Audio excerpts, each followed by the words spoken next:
Alright, so my presentation is about the COVID-19 return to play protocol for high school athletes. So I'd like to do a poll. So by raise of hands, if you play sport, Brighton, raise your hand. And then can I get someone to tell me what sport they play? Track and field. Track and field, alright. And does anyone know anyone or has experienced the return to play protocol, like it's been quarantined and have to go through that? Okay, awesome. So I chose this issue because it's not very well known, and I think it's important that people are aware of it for like athletes, because it's actually a super rigorous process and it really sucks, to put it plainly. And I've experienced it myself, and since I played for basketball, I've watched multiple of my teammates go through it, and it's affected everybody differently, which I felt was a super pressing issue. So what's the big deal with this? It's super inconsistent, and the reason that this is inconsistent is because it can affect anyone in any way, and that sounds super vague, but I'm going to explain more about that in a sec.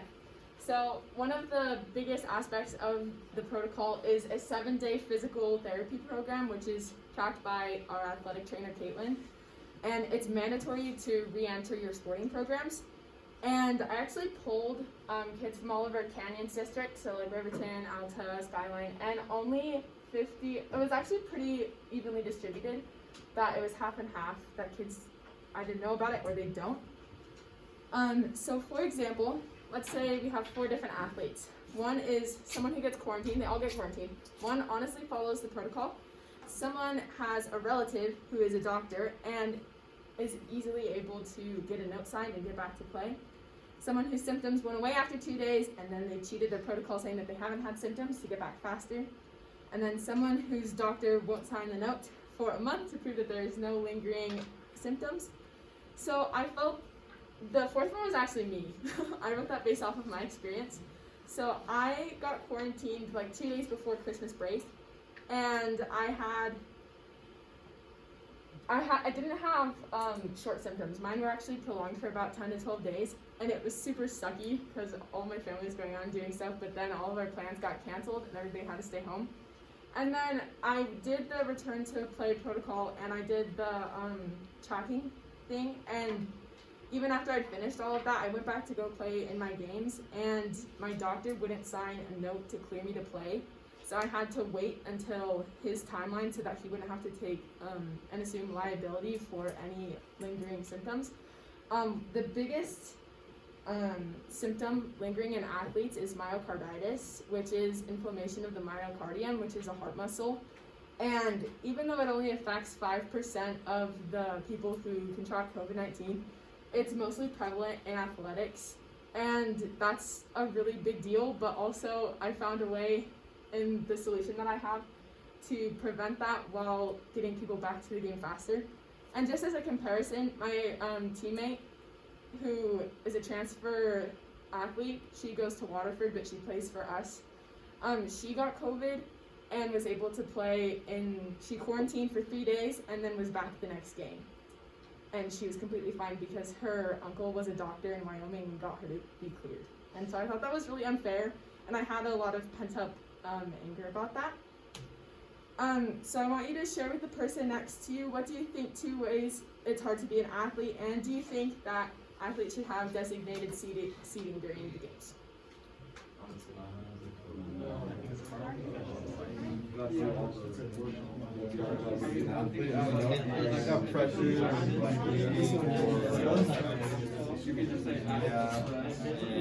it's just a big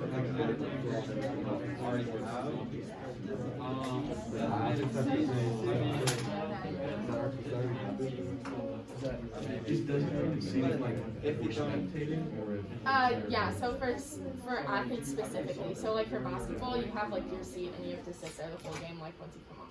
Oh, okay. Yeah. Can I get some people to share? And then I have incentives to share for each partnership. Yeah.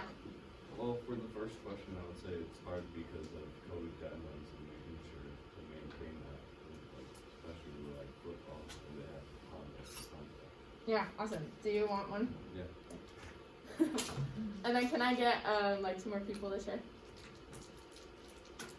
Yeah. So for the second question, I feel like athletes should have designated seats, but I also feel like, how would that like affect them? How would it affect them? Yeah. Well, it's kind of frustrating to be on a team and then not getting to sit by like people that you usually sit by. So I had like last year, I got to choose who I sat by, and I sat by people that I felt like hyped me up when I was going back in. But this year they'll be like, no, you sit by this person, and that person could be like, you know, eating during the game or something. It just kind of like lowers your morale. Do you want one, Milo? And then, oops, sorry. Yeah, Andrew. I'll just say they shouldn't, because they're practicing around each other anyways, and they're always around each other while practicing and doing it. So like, why need to have designated seats if they're already by each other? I totally feel that. And actually, I had a follow-up question for you, Milo. Do you think that you agreed with the designated seating, but do you think that since the seats are already social distance and players are required to wear masks off of the court, do you think that it should still be implemented? No. Okay. All right. So I wanted to share some polls that I had from my survey. So these are the same two questions. So for the second question, 52% thought that designated seats are important. And I asked like some follow-up questions specifically to like people on my team. And they said that since like the reasons I gave, like since we're already wearing masks and since we're already sitting social distance and we've like practiced around each other every day, that there's not really a need for that. And then some examples for 3 ways that it's harder is there isn't really an audience allowed at games. Each player is given 4 tickets and that's it, and that includes like family members. You can't like invite other people. And then the risk of exposure was super sucky. We've had like almost all of my coaches got quarantined this year except for one, so that was super unfortunate. Yeah, just those are some things to worry about. So I wanted to acknowledge the upside to this because it is University of Utah health guideline procedure, so it is a good thing. The upside is that safety is prioritized for athletes, and going back to the myocarditis, it usually results in critical conditions, and it can lead to early death. And so this protocol helps to ensure minimal contraction, like giving it to other people on your teammate or other people at school. So my solution for this is to create a new return to play protocol and present it to the school board. So my first objective would be to make any changes to it, and my protocol is quarantining until you have 2 days of no symptoms, then 2 negative COVID tests, and then 3 consecutive practices, monitored by Caitlin, so that we are getting that official tracking, and you're giving the athletes enough time, but making sure that it's fast enough for them to get back onto the court. So once I get it approved, I would take it to Mr. Sherwood and then any higher admin that it needs to be approved by. And then I would get approval from healthcare providers, since it is given through the University of Utah Health Department. We can't really be like, hey, I know you teach this to our school, but we'd like you to change that for us because it kind of sucks.